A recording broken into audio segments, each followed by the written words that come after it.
Can I tell you a funny story? Oh, please, yes.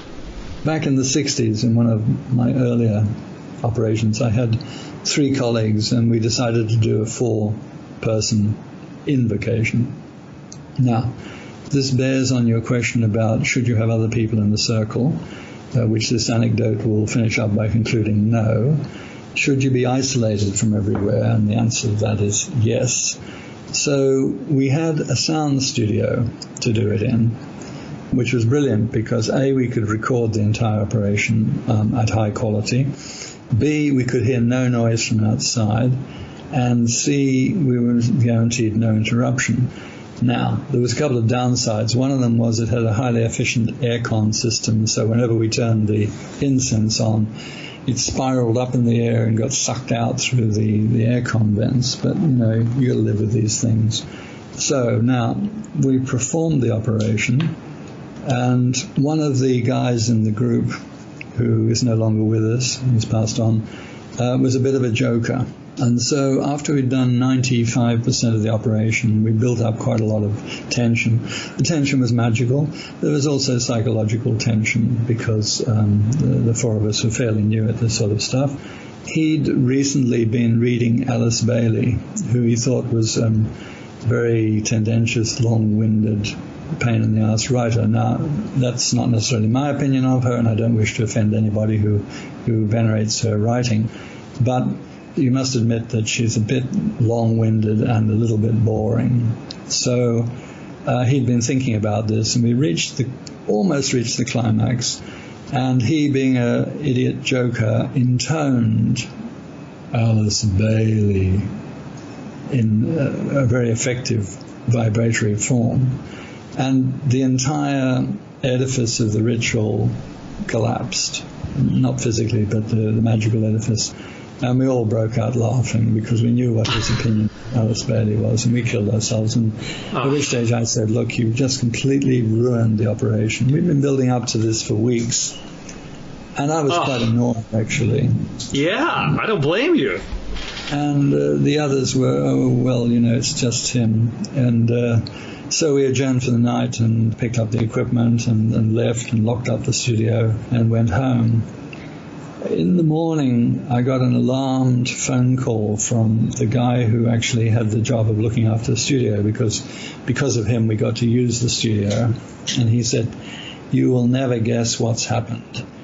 And I said, what? Did we get the spirit we were calling? No, nothing like that.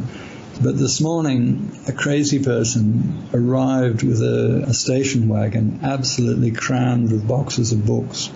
And those books were every single edition of Alice Bailey in every language she's ever published in every paperback or hardback edition. He arrived in front of the library next door. This is a university premises. I really shouldn't admit that we were using university premises, but we were.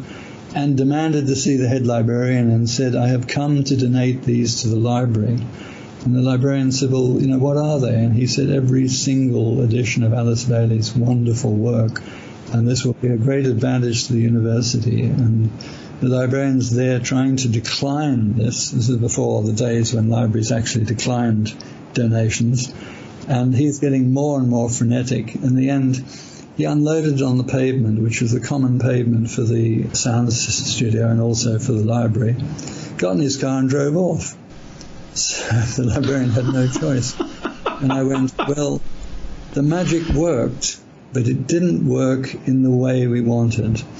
So there's a couple of lessons from this, that if you are building to a climax, you've got to keep going, and you've got to keep going with what you originally intended to do.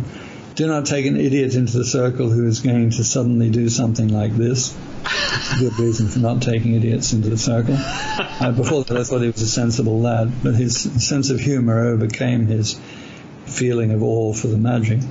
And then I realized that magic can easily have effects in the external world. Now, the effect was possibly by acting on the mind of this obviously slightly deranged person, but it resulted in a physical conclusion. And from that, I realized that quite often the spirits will actually work on other people to bring about the result, because they've got no hands. They can't do it themselves physically. So I learned quite a few lessons from that, but there you go, just a small anecdote. Oh, I think, wow, I will literally never forget that story. That is absolutely hilarious. It is chilling to a certain effect, and it truly is a lesson. I just can't believe, I mean, my goodness, just uttering and intoning the name caused that entire shift in space-time and spiritual assistance and all of that for that person to drive up in a station wagon, was it? Oh, my goodness. Yeah, it was. The spirit being called was, in fact, mercurial. And we all know that Mercury deals with books and things, and obviously it had arrived, and we had no knowledge of its arrival because we were all pretty amateur at it in those days. And it acted, and boy, did it act. Nobody ever told the librarian what had happened, but the four of us knew what had happened, and we kept it to ourselves. In fact, this may be the first time anybody has mentioned what happened in those